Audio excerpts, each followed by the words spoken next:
ನಮಸ್ತೆ ಸ್ನೇಹಿತರೆ, ಇವತ್ತಿನ ವಿಡಿಯೋದಲ್ಲಿ ಅವಲಕ್ಕಿ ಚೂಡ ಹಾಗೆ ಅವಲಕ್ಕಿ ಮಿಕ್ಸರ್ನ ಯಾವ ರೀತಿ ಮಾಡೋದು ಅಂತ ತಿಳಿಸ್ಕೊಡ್ತಿದ್ದೀನಿ. ಇದು ಅವಲಕ್ಕಿ ಮಿಕ್ಸರು. ಇದನ್ನು ಯಾವ ರೀತಿ ಮಾಡೋದು ಅಂತ ತಿಳಿಸ್ಕೊಡ್ತಿದ್ದೀನಿ. ಮೊದಲಿಗೆ ನಾನಿಲ್ಲಿ ಒಂದು 3/4 kg ಅವಲಕ್ಕಿನ ತಗೊಂಡು ಕಾಳು ಬಸಿಯೋ ಪಾತ್ರೆಗೆ ಸ್ವಲ್ಪ ಸ್ವಲ್ಪನೇ ಹಾಕ್ಕೊಂಡು ಈ ರೀತಿ ಜರಡಿ ಮಾಡ್ಕೊಳ್ತೀನಿ. ಆವಾಗ ಸಣ್ಣ ಸಣ್ಣದೆಲ್ಲ ಹೊರಗಡೆಗೆ ಬರುತ್ತಲ್ವ, ಆವಾಗ ಅದನ್ನು ಚೆಲ್ಬಿಟ್ಟು ದಪ್ಪಕ್ಕಿರೋ ಗಟ್ಟಿ ಅವಲಕ್ಕಿನ ನಾನು ಇಲ್ಲಿ ಮಿಕ್ಸರ್ ಮಾಡೋದಕ್ಕೆ ಬಳಸ್ಕೊಳ್ತೀನಿ.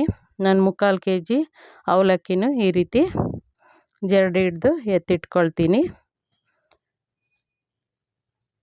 ಇದು ಇವಾಗ ಆಗಿದೆ.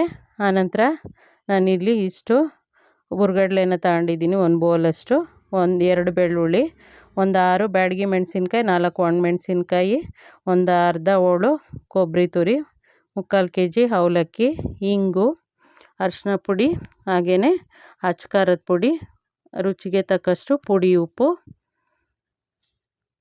ಕರಿಬೇವು ಸೊಪ್ಪನ್ನು ತಗೊಂಡಿದ್ದೀನಿ. ಇವಾಗ 1 ಲೀಟ್ರಷ್ಟು ಎಣ್ಣೆನ ನಾನು ಬಾಣಲೆಗೆ ಹಾಕಿ ಕಾಯೋದಕ್ಕೆ ಇಟ್ಕೊಂಡಿದ್ದೀನಿ. ಇವಾಗ ಅವಲಕ್ಕಿ ಚೂಡ ಮಾಡೋದಕ್ಕೆ ನಾನಿಲ್ಲಿ ಇಂಗು, ಅರಿಶಿನ ಪುಡಿ, ಅಚ್ಚ ಖಾರದ ಪುಡಿನ ಹಾಗೆ ಉಪ್ಪನ್ನು ಸೇರಿಸಿ ಎತ್ತಿಟ್ಕೊಂಡಿದ್ದೀನಿ ಮಿಕ್ಸಿ ಜಾರ್ಗೆ. ಆನಂತರ ಒಂದು ಬಾಣಲೆಗೆ 1 ಸ್ಪೂನು ಸೋಂಪು ಕಾಳು, 1 ಸ್ಪೂನಷ್ಟು ಜೀರಿಗೆ, ಹಾಗೆ 1 ಸ್ಪೂನಷ್ಟು ಧನಿಯಾನ ಹಾಕ್ಕೊಂಡು ಈ ರೀತಿ ಹುರಿದು ಎತ್ತಿಟ್ಕೊಳ್ತೀನಿ. ಇವಾಗ ನೋಡಿ ಕಲ್ಲುಪ್ಪನ್ನು ಜಾರ್ಗೆ ಸೇರಿಸಿದ್ದೀನಿ.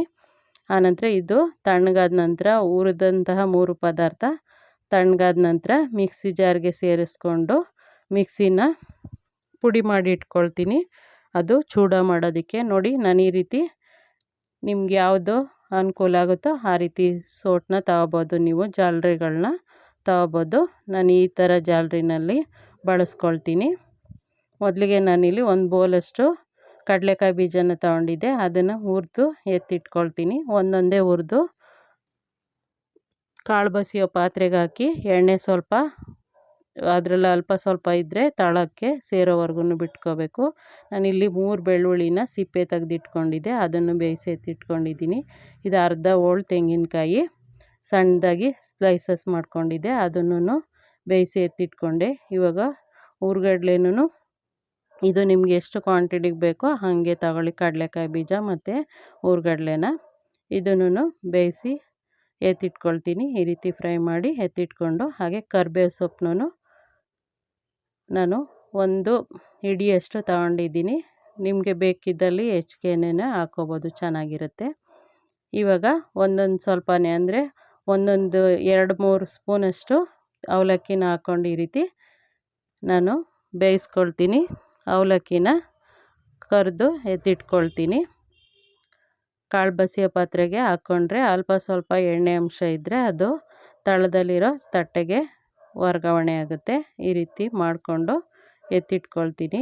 ಅವಲಕ್ಕಿನ ಕರಿಬೇಕಾದ್ರೆ ಎಣ್ಣೆ ಹೀಗೇನೆ ಅದರಲ್ಲಿ ಅಲ್ಪ ಸ್ವಲ್ಪ ಒಟ್ಟಿನಂಶ ಅಂದರೆ ಹಿಟ್ಟಿನಂಶ ಇದ್ದರೆ ಅದು ಎಣ್ಣೆಯಲ್ಲಿ ಬಿಟ್ಕೊಳ್ಳುತ್ತೆ. ಇವಾಗ ನಾನು 6 ಬ್ಯಾಡಗಿ ಮೆಣಸಿನ್ಕಾಯಿ, 4 ಗುಂಟೂರು ಮೆಣಸಿನ್ಕಾಯಿ ತೊಗೊಂಡಿದ್ದೆ, ಅದನ್ನು ಬೇಯಿಸಿ ಎತ್ತಿಟ್ಕೊಳ್ತೀನಿ. ನೋಡಿ ಇವಾಗ ಎಲ್ಲನೂ ಬೇಯಿಸಿ ಎತ್ತಿಟ್ಕೊಂಡಿದ್ನಲ್ಲ, ಇದರಲ್ಲಿ ಸ್ವಲ್ಪ ಸ್ವಲ್ಪ ತೆಗೆದಿಟ್ಕೊಳ್ತೀನಿ ಅವಲಕ್ಕಿ ಚೂಡ ಮಾಡೋದಕ್ಕೋಸ್ಕರ. ಉಳಿದಿದ್ದನ್ನು ನೀಟಾಗಿ ಮಿಕ್ಸ್ ಮಾಡ್ಕೊಳ್ತೀನಿ. ಈ ರೀತಿ ಸ್ವಲ್ಪ ಸ್ವಲ್ಪ ಎತ್ಕೊಂಡೆ. ಇದಕ್ಕೆ ಅಚ್ಚ ಖಾರದ ಪುಡಿ, ರುಚಿಗೆ ತಕ್ಕಷ್ಟು ಪುಡಿ ಉಪ್ಪು, ಅರಿಶಿನ ಪುಡಿ ಸೇರಿಸ್ಕೊಳ್ತಿದ್ದೀನಿ. ಪುಡಿ ಉಪ್ಪು ಇದು, ಹಾಗೆ ಸ್ವಲ್ಪ ಹಿಂಗನ್ನು ಸೇರಿಸ್ಕೊಂಡೆ. ಫಸ್ಟ್ಗೆ ಇದನ್ನು ಮಿಕ್ಸ್ ಮಾಡ್ಕೊಳ್ತೀನಿ. ಆನಂತರ ನಾನಿಲ್ಲಿ ಅರ್ಧ ಭಾಗದಷ್ಟು ಅಂತಂದರೆ ಇದು ಅವಲಕ್ಕಿ ಮಿಕ್ಸರು ಸ್ವಲ್ಪ ಅವಲಕ್ಕಿ ತಗೊಂಡ್ರೂ ತುಂಬ ಚೆನ್ನಾಗಿ ಅರಳಿ ಹೆಚ್ಚಿಗೆ ಆಗುತ್ತೆ. ನಾನಿಲ್ಲಿ ಅರ್ಧ ಭಾಗದಷ್ಟು ಅಂದರೆ ಅರ್ಧ kg ಅವಲಕ್ಕಿನ ಕರೆದಿಟ್ಕೊಂಡಿರೋದನ್ನು ಇದಕ್ಕೆ ಸೇರಿಸಿ ಮಿಕ್ಸ್ ಮಾಡ್ಕೊಳ್ತೀನಿ. ಈ ರೀತಿ ಕಲಸಿಟ್ಕೊಂಡ್ರೆ ಅವಲಕ್ಕಿ ಮಿಕ್ಸರ್ ರೆಡಿಯಾಗುತ್ತೆ. ಆನಂತರ ನಾನು ಅವಲಕ್ಕಿ ಚೂಡ ಮಾಡೋದು ಯಾವ ಥರ ಅಂತ ತೋರಿಸ್ಕೊಡ್ತಿದ್ದೀನಿ. ನಾವು ತಗೊಂಡು ಎತ್ತಿಟ್ಕೊಂಡಿದ್ನಲ್ಲ ಸ್ವಲ್ಪ ಸ್ವಲ್ಪ ಹುರ್ಗಡ್ಲೆ, ಕಡಲೆಕಾಯಿ ಬೀಜ, ಹಾಗೆ ಕೊಬ್ಬರಿ ಎಲ್ಲನೂ ಸೇರಿಸ್ಕೊಂಡಿದ್ದೀನಿ. ಒಣಮೆಣಸಿನ್ಕಾಯಿ, ಕರಿಬೇವು ಸೊಪ್ಪು ಸೇರಿಸ್ಕೊಂಡು ಅದಕ್ಕೆ ಮಿಕ್ಸಿ ಮಾಡ್ಕೊಂಡಿರೋ ಪೌಡ್ರುಗಳನ್ನ ಸೇರಿಸ್ಕೊಂಡೆ. ಆನಂತರ ಇನ್ನು 1/4 kg ಕರೆದಿರೋಂತಹ ಅವಲಕ್ಕಿನೂ ಸೇರಿಸ್ಕೊಂಡು ಮಿಕ್ಸ್ ಮಾಡ್ಕೊಳ್ತೀನಿ. ಎರಡೂ ತುಂಬ ಚೆನ್ನಾಗಿರುತ್ತೆ. ಇದೊಂಥರ ಟೇಸ್ಟ್ ಇರುತ್ತೆ, ಮಿಕ್ಸ್ಚರ್ ಒಂಥರ ಟೇಸ್ಟ್ ಬರುತ್ತೆ. ಇದಕ್ಕೆ ಅವಲಕ್ಕಿ ಚೂಡ ಅಂತ ಕರೀತಾರೆ. ಇದನ್ನು ತುಂಬ ಚೆನ್ನಾಗಿರುತ್ತೆ, ಹಾಗೆ ಮಿಕ್ಸ್ಚರೂ ತುಂಬ ಚೆನ್ನಾಗಿರುತ್ತೆ. ನಾನು ಹೇಳ್ಕೊಟ್ಟಿರೋ ಮೆಥಡಲ್ಲಿ ಒಂದ್ಸರಿ ಟ್ರೈ ಮಾಡಿ ನೋಡಿ ಸ್ನೇಹಿತರೆ. ಹಾಗೆಯೇ ಹೇಗೆ ಬಂತು ಅಂತ ತಿಳಿಸಿ. ಧನ್ಯವಾದಗಳು.